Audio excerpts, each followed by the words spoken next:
Alors, je commence tout de suite en attirant votre attention sur les pluriels, des histoires, comme on dit raconter des histoires, de monnaies, de plusieurs monnaies, depuis très longtemps, c'est-à-dire depuis avant le roi Gigès, et jusqu'à Bitcoin. Et comme en 30 minutes, parce qu'ils m'ont dit à la 29e, je sais pas, on ne va pas raconter l'histoire de toutes les monnaies, et encore moins l'origine de la monnaie. Alors, les historiens déçoivent généralement les économistes et les curieux parce qu'ils ne racontent pas l'origine de la monnaie. Ils ont quelque mal à définir ces monnaies par leur seule fonction, ce qui est l'approche classique des économistes. Ils préfèrent distinguer les monnaies par leur qualité et à partir de ces qualités, voir à quoi ça a pu servir. Car en réalité, aucune monnaie n'a d'usage universel en tout temps, en tout lieu, pour toute personne, en tout lieu et pour toute circonstance. Les historiens également, et en se penchant par exemple sur l'histoire des échanges économiques et monétaires avant le coinage, du temps des Égyptiens par exemple, distinguent l'échange et le paiement. C'est une chose qui parfois peut surprendre quand je dis il y a ce qui est trade et puis il y a ce qui est paiement. Avec des monnaies, par exemple, primitives, de mariage ou de sang, le prix de la dot, le prix du sang versé, du rachat, des monnaies militaires, des monnaies de soldats. Quand Pharaon paye ses soldats, ce n'est pas un trade, c'est bien un paiement. Des monnaies de service, etc. Les historiens rappellent aussi que si n'importe quoi ne peut être une monnaie, il n'y a que fort exceptionnellement une monnaie unique.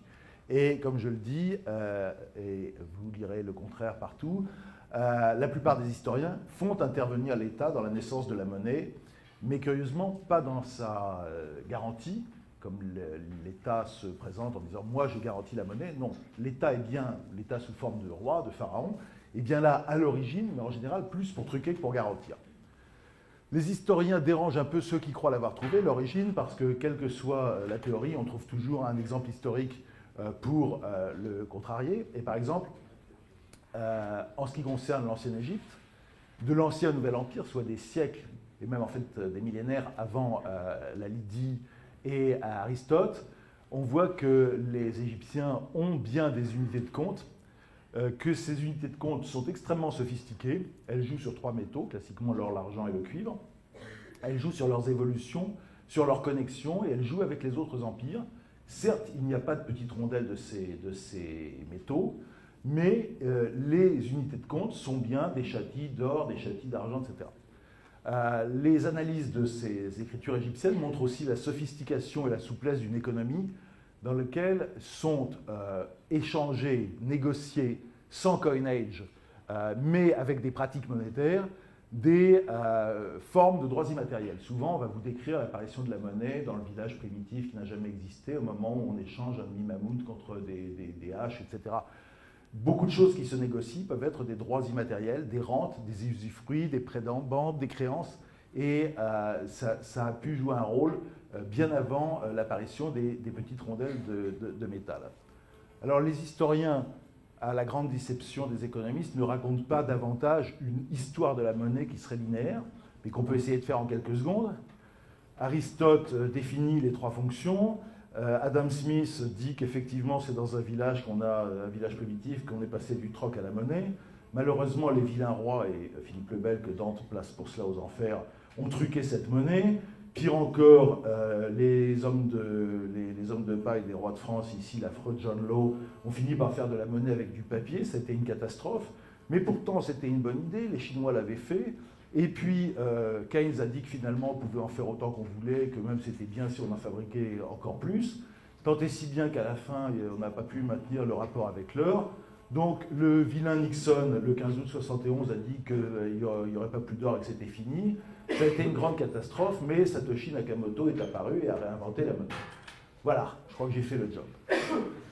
Selon ces gens-là, les historiens, en matière de monnaie, il y a donc tout un tas de choses qu'on peut faire varier, ce qui est légal et ce qui est usuel, ce qui est local, ce qui est national ou ce qui est lointain, ce qui est matière précieuse et, j'incite, ce qui est manière distinguée de donner, parce que souvent il faut distinguer les monnaies d'honneur, les monnaies de dot, les monnaies de sang, etc. Ce qui est écrit et ce qui est oral, parce que quand vous dites à quelqu'un demain c'est moi qui paierai le café, d'une certaine façon c'est une forme de monnaie. ce qui est tangible et ce qui ne l'est pas, ce qui est valeur, ce qui est représentation de la valeur, ce qui est dette, etc. Mais il n'y a pas de monnaie en soi. La monnaie est liée aux échanges, mais aussi, j'insiste, au paiement. Et la meilleure définition que je connais, moi, elle est d'un américain, c'est money is what money does. C'est fini. Alors c'est là que c'était censé être drôle, faire semblant qu'il y ait une panne. Non. Non, mais c'est une autre histoire. Donc voici l'essentiel de ce que je vais vous présenter. Un peu de philosophie, un peu plus de numismatique et quelques histoires utiles pour décaler le regard et en ciblant pour celles qui me paraissent de nature à être intrigantes et inspirantes quand on pense aux crypto-monnaies. Alors sur Aristote, il est là, Pierre Kassounogues dans la salle ou pas? Il va se lever en disant tu te trompes? Non. Ce qu'Aristote dit dans sa politique. On vous cite toujours le même livre d'Aristote, qui est le livre 5 de l'éthique à Nicomaque, avec les 3 fameux bullet points. Curieusement, Aristote parle de la monnaie dans 2 livres, dont la politique, qu'on oublie souvent. J'essaye de résumer, la monnaie ne provient pas d'une décision régalienne. Curieusement, celle-là, ceux qui vous parlent d'Aristote du soir au matin l'oublient, celle-là. Elle ne provient pas du développement des échanges dans la cité. Elle vient d'une convention internationale, on va dire entre cités, entre marchands de cités différentes, extérieures à l'institution politique et indépendantes des lois de la cité. L'empreinte de la pièce n'est qu'une indication d'origine, et si la monnaie est choisie en raison de sa maniabilité, elle n'en a pas moins une utilité propre. Tout ça est généralement oublié quand on invoque Aristoteles, Dixit, les 3 bullet points, etc., surtout pour vous dire que Bitcoin n'est pas une monnaie. Ce qu'il dit dans son éthique à Nicomaque, c'est dans le livre 5, où il ne fait pas la philosophie de la monnaie, ce n'est pas un livre sur la monnaie, c'est un livre de morale, mais il fait la philosophie de la vertu, qui, pour ceux qui s'en souviennent, in medio stat virtus, Aristote définit la vertu comme une sorte de juste milieu, et donc dans l'échange ou dans la transaction, il cherche à définir ce juste milieu. D'une part, derrière l'échange, et il prend les exemples qu'on reproduit depuis le cordonnier et l'architecte, il y a un échange de travail, et donc il faut bien qu'il y ait une commensurabilité établie entre le travail de l'un et le travail de l'autre. Donc c'est l'origine de la valeur travail que l'on retrouve chez Smith, Ricardo et Marx. Et d'autre part, dit-il, il y a bien un fondement de la valeur d'un objet qui réside dans le besoin qu'on ressent pour lui. C'est vrai que le verre d'eau n'a pas le même prix dans le désert et au milieu de la cité. Et c'est l'origine de la théorie de la valeur fondée sur l'utilité qui s'imposera avec les marginalistes bien avant les Autrichiens. Vous la trouvez déjà dans certains contes de Voltaire. Elle a toujours été en concurrence avec la valeur travail. Alors ce qu'on lui fait dire, les fameux 3 bullet points, les gneugneux, sa distinction des 3 fonctions, elle est assez subtile. Là, je la cite dans l'une des traductions canoniques d'Aristote. Je ne vais pas les lire. J'insiste simplement auprès de vous sur le fait que dans la traduction, c'est rempli de, en quelque sorte, une sorte de, on pourrait dire à peu près, etc. Ceux d'entre vous qui auraient fait du grec ancien se rappellent qu'un texte grec fait généralement 30% de lignes de mots de plus qu'un texte français, tellement c'est une langue qui manie le scrupule, etc. De toute façon, quelle que soit la traduction d'Aristote qu'on prend, on ne retrouve jamais les 3 bullet points comme dans Wikipédia. La vérité, c'est que la monnaie préexistait de plusieurs siècles. On vous dit, les Grecs qui ont inventé la monnaie, Aristote était grec. Enfin, il était aussi loin de la création de la monnaie par le roi Gigès que vous ne l'êtes de la création de la Banque de France par Napoléon. Ça ne fait pas de vous des témoins de l'histoire. Et surtout, il ne définit pas une monnaie type dans le ciel des idées. Aristote n'a jamais défini la monnaie. Il a observé ce qu'il voyait de pratique, d'utile, de quotidien dans sa société, dans son temps. Et comme il le dit dans l'éthique à Nicomaque, il est toujours en notre pouvoir de le changer. Ce qui me paraît devoir être rappelé à toute personne qui vous dit Aristote a dit que. Il a dit que c'était comme ça, mais qu'on pouvait changer. Alors, par rapport aux théories philosophiques et économiques sur la monnaie, il y a quelque chose que j'aime bien, et moi-même, je le dis, c'est comme ça que je suis venu à Bitcoin, paradoxalement, c'est la numismatique. Sur ce tableau de 1654, vous voyez un petit poupin qui est le futur Louis XIV, et Jean Varin, qui est l'un des plus grands graveurs de monnaie et de médailles de son temps, et à qui le roi Louis XIII, dont on parlera tout à l'heure, Louis XIII avait confié à Jean Varin l'éducation du jeune roi à la monnaie. La numismatique démontre les idées reçues, qu'elles soient d'Aristote ou d'Adam Smith. On vous dit telle monnaie a circulé, vous regardez les pièces qui restent, elles sont toutes vierges, fleurs de coin comme on dit. Ça veut dire que c'est des monnaies qui étaient faites pour la thésaurisation. D'autres monnaies vont être beaucoup plus rayées, d'autres vont être usées, d'autres vont être retrouvées à l'autre bout du monde où on ne les attend pas. Là, il y a une matérialité des découvertes archéologiques, il y a une matérialité de l'étude numismatique. Certaines pièces, par exemple, vont être trop grosses.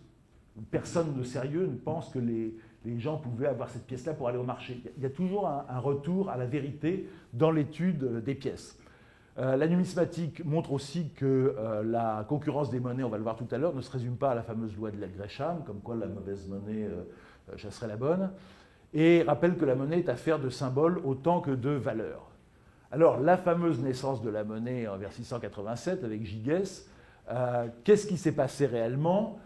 D'abord, il a substitué au lingot d'or des morceaux d'électrum standardisés. L'électrum, c'est un alliage d'or et d'argent, sauf que cet alliage, il peut exister de façon naturelle dans les cours d'eau de l'époque, et que quand on regarde les pièces, elles ne sont pas dans l'alliage naturel.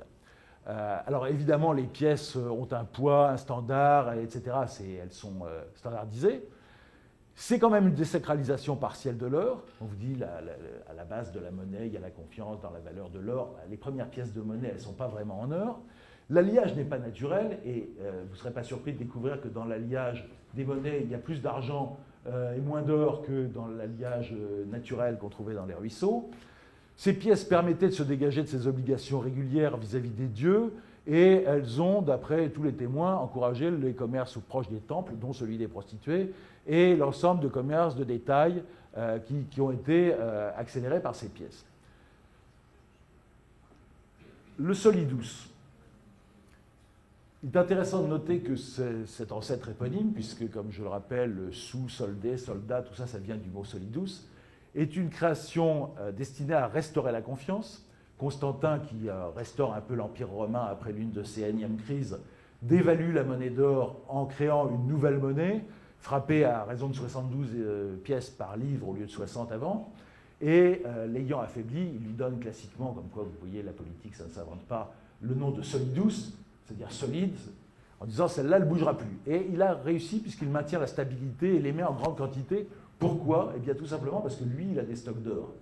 Et que pour maintenir la valeur de votre monnaie, il vaut mieux avoir des stocks d'or. Ces stocks d'or, il les a volés dans les temples païens, puisque je rappelle que Constantin est le premier empereur de Rome qui se convertisse au christianisme, soit sous le coup de l'émotion religieuse, soit en voyant qu'il y avait beaucoup d'or dans les temples païens. Son solidus de 4,5 g va durer près de 7 siècles dans l'Empire byzantin, et dans la partie occidentale de l'Empire, il continue aussi longtemps à circuler, et là où ça devient rigolo, c'est que les Visigoths en font des imitations. Donc là, vous avez un solidus de Constantin à droite, en bas, vous avez un solidus visigoth au nom de Valentinien III, vers 450, qui a le même poids, qui peut être reconnu par la façon de représenter l'empereur sur le recto. Pardon. La concurrence des monnaies n'a pas attendu Hayek, car ici vous avez des pièces musulmanes ou chrétiennes. Ce qui est rigolo, c'est qu'en haut vous avez le solidus d'Heraclius, vers 640, donc il a un peu évolué par rapport à celui de Constantin et même à celui des Visigoths, mais il a toujours un air de famille, au moins pour le poids. En dessous, vous avez le même, sauf que le même, il n'est pas du tout de l'empereur chrétien ou de l'empereur byzantin, il est d'un émir arabe, qui, sans mettre la croix tout à fait à peu près le même décor, en enlevant la croix quand même, met sa bobine, et en dessous, il y a des lettres, Iosins, qui serait l'abréviation en latin de la formule « Il n'y a pas d'autre Dieu qu'Allah », etc. Donc, c'est une pièce musulmane qui, au tout début, on est vers 700, se donne des allures de pièces chrétiennes pour être acceptée. Et puis de l'autre côté, vers 1131, vous avez Roger, le descendant des Tancrède d'Hauteville, donc les rois normands de Sicile, qui, à Palerme, frappe cette jolie pièce bien chrétienne, Roger, par la grâce de Dieu, c'est-à-dire Bismillah, roi de Sicile, Malik de Sicile. Donc une pièce émise par un souverain chrétien, mais qui, pour des raisons commerciales et d'interopérabilité, prend l'allure des pièces musulmanes. On va retrouver ce genre de manipulation qui consiste finalement, grâce à la forme qu'on donne à la monnaie, se livrer à des opérations de concurrence monétaire à une époque bien plus récente, c'est-à-dire au début, au grand siècle, sous le roi Louis XIII. il ne vous a pas échappé que l'essentiel de l'or arrive des Amériques, c'est-à-dire plutôt par les Espagnols que par les Français. Et vous avez ici ce qu'on appelle un doublon, qui est une pièce à l'effigie des souverains catholiques d'Espagne. Et en France, alors cette pièce est une pièce relativement lourde, et en France, il y avait une pièce d'or plus légère qui était la pièce officielle. Louis XIII va avoir, ou plutôt Richelieu, va avoir une série de coups de génie. Ils vont dire on ne peut pas empêcher les doublons de circuler dans le royaume de France. Les Espagnols sont riches, donc ils produisent moins que nous, donc classiquement, l'or des Espagnols, il finit en France pour acheter de la marchandise.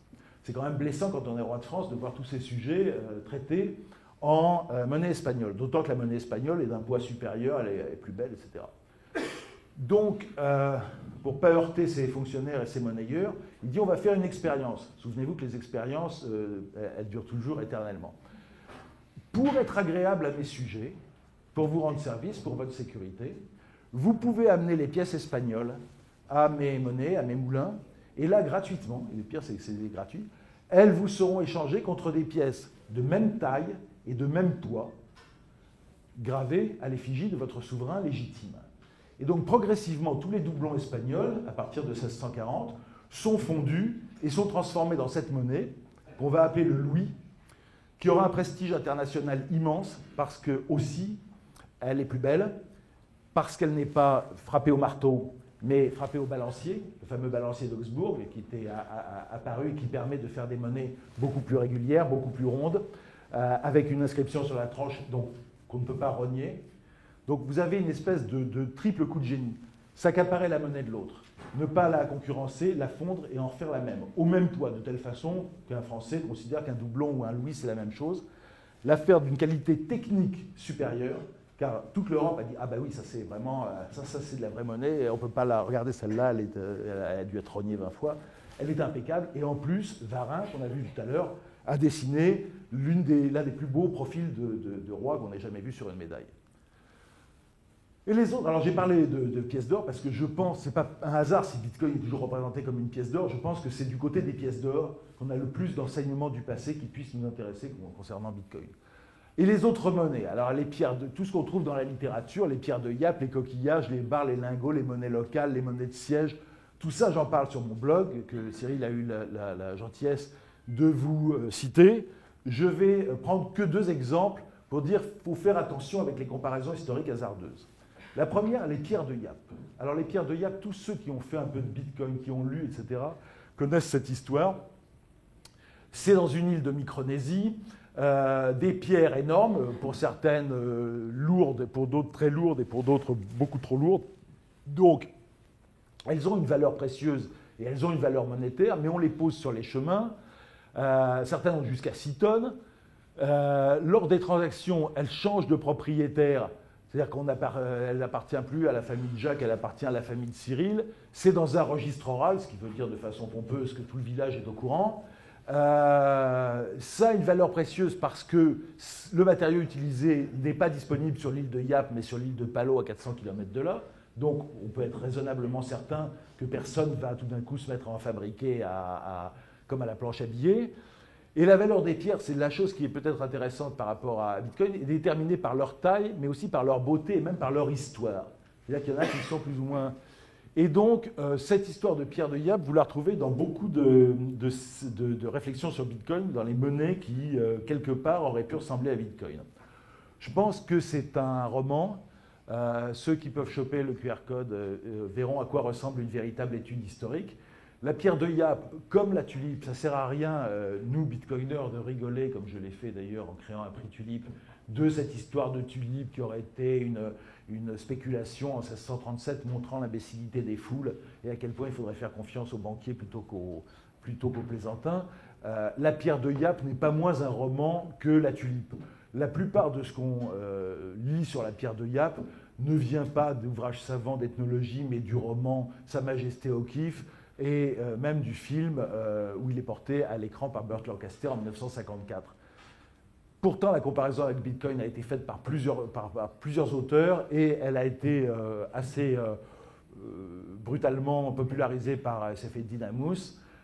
Elle a été critiquée donc, dans l'article de Lyndon Walton de l'Université de Sussex qui en dénonce les approximations, les extravagances, les biais. Je trouve que cet article, si vous avez le temps, si ça vous intéresse, est vraiment intéressant parce qu'on voit la construction d'un roman historique. De toute façon, c'était clairement pas une coffee money pesant 6 tonnes et que parmi les affabulations, il y a l'idée de dire qu'une simple tradition orale peut être comparée à un registre comme la blockchain. Il est clair que si les pierres changent de famille à chaque mariage, la mémoire du village peut s'en souvenir. Si elle change de propriétaire à chaque transaction commerciale, sans écriture et sans registre écrit, c'est une plaisanterie. Seconde chose que vous trouvez dans les réflexions sur la monnaie antérieure à Bitcoin, les fameux choris. Souvent on nous dit, oh bah, après tout, vous pouvez bien jouer avec votre Bitcoin, certains prenaient les coquillages pour de la monnaie. Souvent ce jugement un peu désinvolte et un peu méprisant est en plus un peu teinté d'ethnocentrisme européen ou de racisme. Les choris, d'une certaine façon, sont plus à mes yeux une vraie monnaie. D'abord parce que, comme les pierres de Yap qui venaient de l'île de Palau, elles viennent de loin, même de très loin, des Maldives. Cependant, elles sont très répandues et fongibles, c'est-à-dire qu'on pourrait à la limite payer son café en choris si ça représentait une poignée de choris plutôt qu'avec un morceau de pierre de Yap. Elles ont une utilité de décoration, de parure. Elles ont de nombreuses qualités monétaires que l'article dont je vous mets le QR code, qui est également un article savant du début des années 2000, présente. Et son usage monétaire établi a persisté très longtemps et en fait persiste même probablement dans certains coins d'Afrique, même s'il faut rajouter que les choris sont clairement l'une des monnaies de la traite, en tout cas de la traite intra-africaine. Il y a un cas que j'aime bien, c'est la monnaie de Marie-Thérèse. Marie-Thérèse, monnaie de Marie-Thérèse de 1780 à 1962. Alors vous allez me dire, ça l'a fait vivre longtemps. La malheureuse a émis des thalers, puisque c'était le prix de le nom de cette pièce de 28 grammes, une assez grosse pièce. Depuis sa difficile accession au trône, parce que je rappelle qu'une femme normalement n'est pas impératrice, il y a eu une guerre pour ça, jusqu'à sa mort en 1780. Et son thaler, déjà au moment de sa mort, avait un succès mondial et inexpliqué. Aucun souverain européen n'était en mesure d'exporter sa monnaie aussi loin, c'est-à-dire jusqu'à Aden, jusque dans le golfe arabe, en Éthiopie, sans qu'on ait jamais vraiment su pourquoi. Pourquoi cette pièce plaisait tant. Quoi qu'il en soit, elle plaisait aux caravaniers, elle plaisait aux marins, et sa qualité y était certainement pour quelque chose. Certains ont dit que la généreuse poitrine de l'impératrice pouvait plaire, d'autres ont dit que son voile pouvait plaire aussi. Quoi qu'il en soit, en 1780, la demande de monnaie est telle que le gouvernement impérial décide de poursuivre la frappe. Les empereurs suivants continuent de frapper de la monnaie au nom de Marie-Thérèse. Et ce qui est extraordinaire, c'est qu'elle va être monétisée jusque vers 1858, qu'il y a déjà des dizaines de millions de pièces qui circulent dans le monde entier, qu'après ça, n'étant plus monétisée en Autriche, il continue à y avoir de la demande, essentiellement venue d'Afrique, et que les frappes vont exister jusqu'en 1962. Mais pas forcément en Autriche, puisque d'autres pays se mettent à frapper des thalers de Marie-Thérèse. Il en a été frappé en Angleterre, à Birmingham, il en a été frappé à Bombay. À un certain moment, Mussolini, qui faisait la guerre en Éthiopie, comme les Anglais précédemment, a eu besoin de thalers pour payer ses mercenaires. Il a donc acheté les coins en Autriche. Les Autrichiens lui ont vendu les coins et il s'est mis à fabriquer des thalers de Marie-Thérèse, en 1930 quand même. Hein. Et là-dessus, les Anglais, ayant besoin de thalers, ont fabriqué des coins. Donc là, on rentre dans le domaine de la fausse monnaie. Puis ils ont fait frapper à la monnaie de Belgique et à la monnaie de Paris. Donc vous avez au moins 5 ou 6 monnayages d'État qui ont fabriqué de la fausse monnaie, enfin, qui ont frappé en vrai argent des thalers de Marie-Thérèse. Mine de rien, il en aurait été frappé dans le monde entre 300 et 500 millions de pièces, qui à raison de 20 grammes d'argent forment une capitalisation de l'ordre de 10 milliards d'euros. Ça en ferait la 4e ou la 5e capitalisation parmi les crypto-monnaies. Ce n'est pas une crypto-monnaie, mais c'est une monnaie décentralisée et totalement, ayant complètement largué ses amarres par rapport au pouvoir d'État.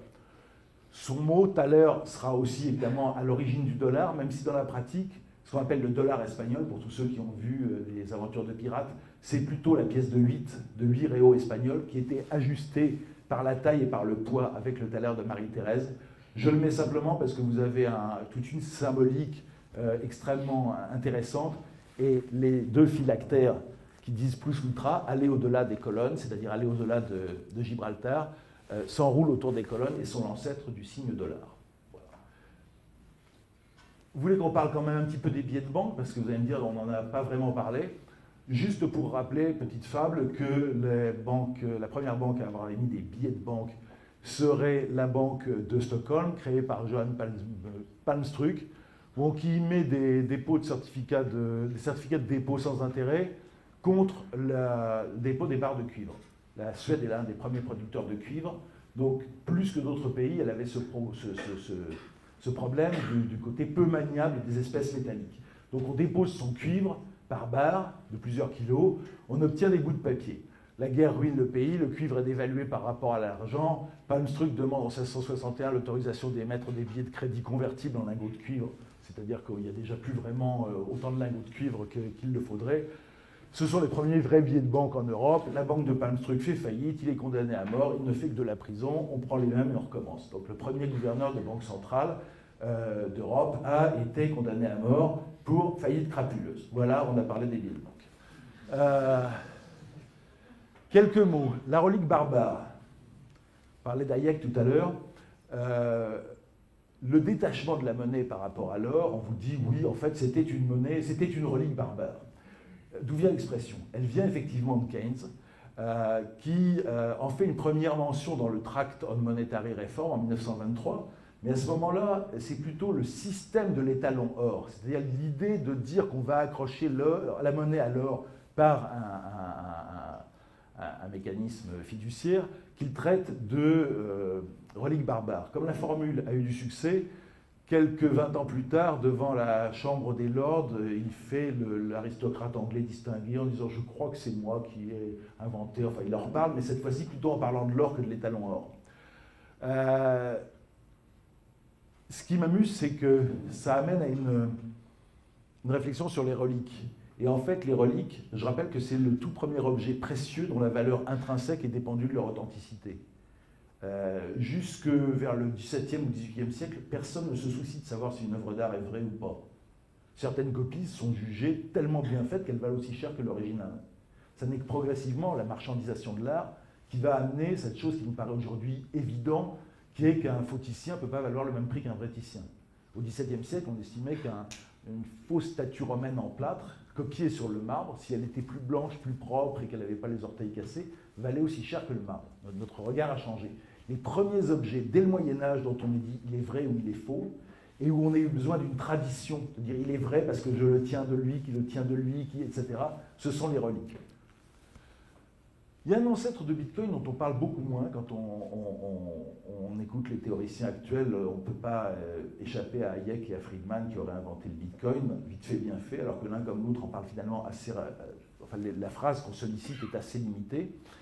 C'est cet article de Ford. J'ai cherché, je ne l'ai pas trouvé en traduction française, donc je l'ai mis, moi, en traduction française sur mon blog. Henry Ford II, alors vous allez me dire, là, on va s'en prendre plein la figure, parce que lui, pour le coup, il était un peu nazi. Mais avant cet épisode fâcheux de sa carrière, il a eu besoin en décembre 1921, je crois que c'est le 4 décembre, d'acheter un barrage. Il voulait acheter un barrage et il dit mais plutôt que de le payer par des obligations, je vais le payer par de la monnaie. Et il invente quelque chose, vraiment je vous incite à aller voir l'article. C'est pas ma traduction qui est foireuse, c'est l'article, parce que manifestement le journaliste a écrit 2 fois la même chose, en page 1 et en page 6. Ça se répète un peu.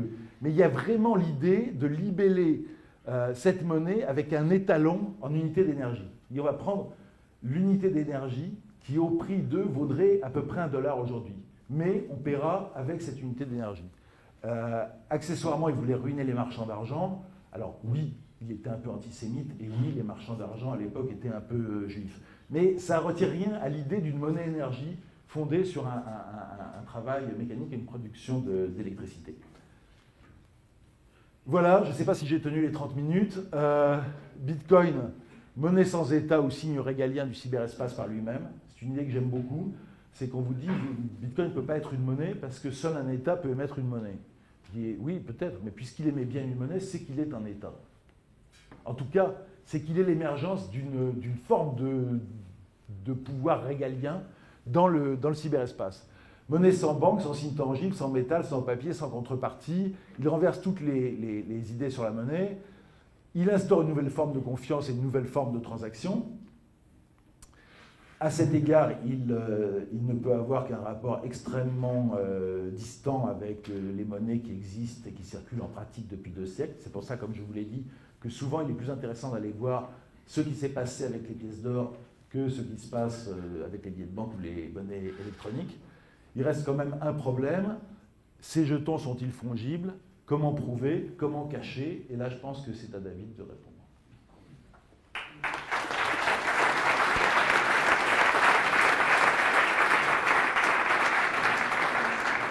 Merci.